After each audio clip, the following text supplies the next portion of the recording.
একটু আগে বলেছি আজকের আলোচনাটা মূলত সালাত বা নামাজ সম্পর্কে হবে। তাই সালাত বা নামাজ সম্পর্কে আমাদের প্রচলিত মূল ধারণাগুলো একবার ঝালাই করা যাক। ১ নাম্বার, সালাত বা নামাজ হলো একটি ফিজিক্যাল রিচুয়াল যা দাঁড়িয়ে এবং বসে পারফর্ম করতে হয়। এখানে হাত, পা, আঙ্গুল, মাথা, নাক, কান এবং ভাষার বাধ্যতামূলক অংশগ্রহণ রয়েছে। অর্থাৎ আপনার শরীরের বাধ্যতামূলক অংশগ্রহণ এখানে প্রয়োজন। পয়েন্ট নাম্বার ২, দিনে ৫ বার অর্থাৎ ৫ ওয়াক্ত নামাজ পড়া প্রত্যেক মুমিনের উপর ফরজ।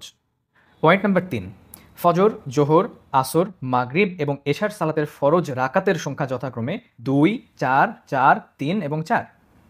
এছাড়াও আরও অনেক বিষয় আছে যেগুলো নামাজের মধ্যে পালন করা আবশ্যক। তবে আপাতত মূল এই ৩টা পয়েন্টের উপরেই আমরা ফোকাস করছি, কারণ মূল এই ৩টা পয়েন্ট যদি ভুল এবং অযৌক্তিক প্রমাণিত হয়ে যায় তাহলে বাকিগুলোর আর অযৌক্তিক প্রমাণ করার দরকার পড়বে না। আমি অবশ্যই কোরআন থেকে সমস্ত দলিল প্রদর্শন করব, তবে কোরআনের আয়াত সামনে আনার আগে কোরআনের ব্যাপারে কোরআন নিজেই কি কি শর্ত আরোপ করেছে তার উপর ভিত্তি করে কিছু মূলনীতি স্পষ্ট করে নিতে চাই। নাম্বার ১, কোরআন কোনো নির্দিষ্ট সময়ের জন্য নয়, বরং সর্বসময়ের জন্য, বিশেষ করে কিয়ামতের পূর্ব পর্যন্ত কার্যকর। রেফারেন্স: সূরা ১২ আয়াত নাম্বার ১০৪ এবং সূরা ৩৪ আয়াত নাম্বার ২৮। পয়েন্ট নাম্বার ২, কোরআন কোনো নির্দিষ্ট জাতির বা নির্দিষ্ট ব্যক্তির অথবা নির্দিষ্ট লিঙ্গের মানুষের জন্য নয়, এটা সমগ্র মানব জাতির জন্য প্রযোজ্য। অর্থাৎ ছোট থেকে বড়, ছেলে থেকে মেয়ে, পুরুষ থেকে মহিলা, ধনী থেকে গরিব, হিজড়া থেকে শুরু করে যাহাই মানুষ তাহারই জন্য কোরআনের বিধান হলো চূড়ান্ত বিধান। রেফারেন্স হিসেবে একই, আপনারা দেখতে পারেন ১২ ১০৪ এবং ৩৪ ২৮। পয়েন্ট নাম্বার ৩, কোরআন ভৌগোলিকভাবে নির্দিষ্ট কোনো দেশ বা রাষ্ট্রের মানুষের জন্য নয়, বরং নরওয়ে থেকে শুরু করে অ্যান্টার্কটিকা পর্যন্ত পৃথিবীর সমগ্র প্রান্তের মানুষের জন্য প্রযোজ্য। Same reference ১২ ১০৪ ৩৪ ২৮। পয়েন্ট নাম্বার ৪, দ্বীনের অর্থাৎ ইসলামের বিধান একমাত্র আল্লাহ ছাড়া আর দ্বিতীয় কোনো ব্যক্তি, বস্তু, কিতাব কিংবা উৎস প্রণয়ন করতে পারবে না। অর্থাৎ দ্বীনের বিধানদাতা হিসেবে আল্লাহ ব্যতীত অন্য কোনো উৎসকে বৈধতা দেওয়ার অর্থ হবে শরিক করা। রেফারেন্স হিসেবে আপনারা দেখতে পারেন ৪২ ২১, ৬ ৫৭, ১২ ৪০, ১৮ ২৬ এবং ৯ ৩১। এবার পয়েন্ট নাম্বার ৫, কোরআন দ্বীনের বিধান হিসেবে পরিপূর্ণ, সম্পূর্ণ এবং সবিস্তারে ব্যাখ্যাকৃত। অর্থাৎ একজন মানুষের দিন পালনের জন্য যা কিছু লাগে তার সমস্ত কিছুর মাসালিন আল্লাহ কোরআনে বিস্তারিত ব্যাখ্যা সহ বর্ণনা করেছেন। রেফারেন্স হিসেবে আপনারা দেখতে পারেন ১১ ১, ১৮ ১ এবং ২, ১৮ ৫৪ এবং ৫৬, ২৫ ৩৩, ৩৯ ২৭, ১২ ১১১, ৭ ২ ৩, ২ ২৫২, ৪ ২৬, ১৫ ১, ২৪ ১৮, ২৪ ৩৪, ২৪ ৪৬, ৪১ ৩, ৬ ৫৫, ২৯ ৫১, ৪৫ ৬ থেকে ৮, ২৫ ৩০ ইত্যাদি ইত্যাদি। আমি চাইবো এই মূলনীতিগুলো আপনারা খুব এবং খুব মনোযোগ সহকারে চিন্তা করেন এবং রেফারেন্স হিসেবে যে আয়াতগুলো পেশ করেছি সেগুলোর উপর সুদৃঢ় ঈমান আনেন এবং আয়াতগুলো সার্বক্ষণিক মনে রাখেন। আর যদি কেউ এই পর্যায়ে এই মূলনীতিগুলোর কোনো একটার সাথে দ্বিমত পোষণ করেন তাহলে এখানেই আপনার থেমে যাওয়া উচিত, কারণ ঈমানগত দিক থেকে আপনার সাথে আমার পার্থক্য থাকলে আমার কোনো যুক্তিই আপনার বোধগম্য হবে না।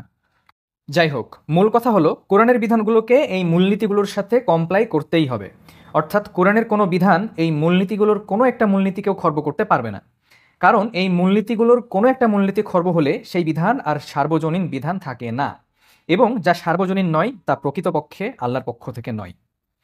এবার আসেন প্রচলিত সালাতের যে মূল ৩টা পয়েন্ট আমি উল্লেখ করেছি একে একে সেগুলো টেস্টিফাই করি। তবে প্রথমে আমাদেরকে আল্লাহ সম্পর্কে কোরআন থেকে কিছু ধারণা নিতে হবে। আচ্ছা, সত্যি করে বলেন তো, আল্লাহ সম্পর্কে যখন আপনি কোনো কিছু ভাবেন তখন আসলে কি ভাবেন?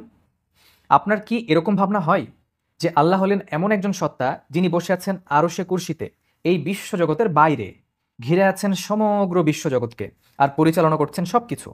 তিনি সবই কদরের রাতে প্রথম আসমানে নেমে আসেন আমাদের ডাকে সাড়া দিতে, আর অন্যান্য সময়ে তিনি থাকেন সপ্তম আসমানের উপরে। আমরা যখন মাটিতে মাথা নুইয়ে তাকে সেজদা করি তখন আমরা তার সব থেকে কাছাকাছি পৌঁছাতে পারি, কিছু কিছু মত অনুযায়ী আমরা তার পায়ের কাছে সেজদা করি। সত্যি করে বলেন তো, এরকম ভাবনাগুলো কি সত্যিই আল্লাহকে নিরাকার, সর্বজ্ঞ এবং সর্বশক্তিমান প্রমাণ করতে সামর্থ্য হয়? নাকি এরকম ভাবনা কোথাও না কোথাও কোনো না কোনোভাবে আল্লাহকে একটা ফিজিক্যাল সত্তা হিসেবেই আমাদের মনের মধ্যে জাহির করে? আমি তো এরকম চিন্তা করার সময় আল্লাহকে কখনোই ফিজিক্যাল সত্তার বাইরে কল্পনা করতে পারি না। পক্ষান্তরে আপনারাও সবাই এমনটাই কল্পনা করেন যে আল্লাহ সশরীরে বিদ্যমান আছেন এই বিশ্বজগতের উপরে, তিনি সশরীরে নেমে আসেন প্রথম আসমানে। যদিও বা মুখে বলছেন আল্লাহর কোনো শরীর নেই, আল্লাহর কোনো আকার নেই, আল্লাহ সর্বত্র বিরাজমান, আল্লাহ সর্বশক্তিমান ইত্যাদি ইত্যাদি, কিন্তু মনে মনে কল্পনা করার সময় ঠিকই তাকে একজন ফিজিক্যাল সত্তা হিসেবেই কল্পনা করছেন। কিন্তু আল্লাহ কোরআনে কোথাও নিজেকে কি ফিজিক্যাল সত্তা হিসেবে উল্লেখ করেছেন? না, করেননি। কারণ তার কোনো শরীর নাই, তার কোনো আকার নাই, তার কোনো রূপ নাই। তিনি নিজেকে একজন অ্যাবস্ট্রাক্ট সত্তা হিসেবে বর্ণনা করেছেন। সুতরাং যে কেউ তাকে ফিজিক্যাল সত্তা হিসেবে কল্পনা করবে, সে নিঃসন্দেহে আল্লাহ সম্পর্কে একটা ভুল ধারণায় পতিত হবে। সুতরাং কোরআন অনুযায়ী আল্লাহ সম্পর্কে সঠিক ধারণা হলো তিনি নিরাকার, তার কোনো শরীর নাই, তিনি সর্বত্র বিরাজমান। তিনি কোনো ফিজিক্যাল এন্টিটি নয়, বরং তিনি একজন অ্যাবস্ট্রাক্ট এন্টিটি। ওকে, এবার আসেন আমরা দেখি যে সৃষ্টির সাথে স্রষ্টার সম্পর্ক আসলে কেমন। কোরআনে এই ব্যাপারে কি বলা আছে? আল্লাহ কি তার প্রতিটি বান্দার সাথেই সংযুক্ত আছেন? উত্তর হলো হ্যাঁ, সংযুক্ত আছেন। আল্লাহ তার প্রত্যেকটা বান্দার সাথেই সংযুক্ত আছেন, অর্থাৎ কমিউনিকেট করছেন। রেফারেন্স হিসেবে আপনারা নিতে পারেন সূরা বাকারার 186 নম্বর আয়াত। আর আমার বান্দা যখন আমার সম্পর্কে আপনাকে জিজ্ঞাসা করে, তখন বলে দিন যে নিশ্চয়ই আমি অতি নিকটে। আহ্বানকারী যখন আমাকে আহ্বান করে, আমি তার আহ্বানে সাড়া দেই। কাজেই তারাও যেন আমার ডাকে সাড়া দেয় এবং আমার প্রতি ঈমান আনে, যাতে তারা সঠিক পথে চলতে পারে। এই আয়াত থেকে স্পষ্ট হয় যে আল্লাহ তার বান্দাদের ডাকে সাড়া দেয়। অর্থাৎ আমরা যখন আল্লাহকে কোনো কিছু বলি, তখন তিনি শুধু চুপ করে শুনে বসে থাকেন, ব্যাপারটা এমন না। বরং তিনি আমাদের কথার প্রেক্ষাপটে রিপ্লাই করেন, সাড়া দেন, এবং তিনি আমাদের আহ্বান করেন যাতে আমরাও তার আহ্বানে সাড়া দেই, রিপ্লাই করি। সোজা ভাষায় এই আয়াতের সারমর্ম হলো এই যে আল্লাহ এবং তার বান্দার মাঝে টু ওয়ে কমিউনিকেশন চলতে থাকে। এই কমিউনিকেশনের মাধ্যমেই বান্দারা আল্লাহর অনুগ্রহ, নিয়ামত, হেদায়েত ইত্যাদি লাভ করে থাকে।